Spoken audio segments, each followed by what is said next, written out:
তো বন্ধুরা, জন্মাষ্টমী উপলক্ষে আমি আজকে সারাদিন উপোস করে ঠাকুরের জন্য ভোগ নিবেদন করেছি। তো সামান্য কিছু আয়োজন করেছি। এই দেখো বন্ধুরা, 5 রকমের ফল আছে ওখানে, শসা, কলা, নাশপাতি, আঙুর, এই 5 রকমের ফল আছে।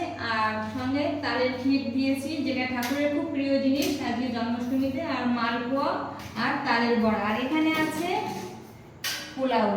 তো এই সামান্য একটু আয়োজন করেছি আজকে সারাদিন ঠাকুরের জন্য। তো বন্ধুরা, ঠাকুর সবার মঙ্গল করুক, এটাই ঠাকুরের কাছে কামনা করি। তো বন্ধুরা, জন্মাষ্টমী উপলক্ষে আমি আজকে সারাদিন উপোস করে ঠাকুরের জন্য ভোগ নিবেদন করেছি। তো সামান্য কিছু আয়োজন করেছি। এই দেখো বন্ধুরা, 5 রকমের ফল আছে ওখানে, শসা, কলা, নাশপাতি, আঙুর, এই 5 রকমের ফল আছে। আর সঙ্গে তালের ক্ষীর দিয়েছি, যেটা ঠাকুরের খুব প্রিয় জিনিস আজকে জন্মাষ্টমীতে। আর মালপোয়া আর তালের বড়া। আর এখানে আছে পোলাও। তো এই সামান্য একটু আয়োজন করেছি আজকে সারাদিন ঠাকুরের জন্য।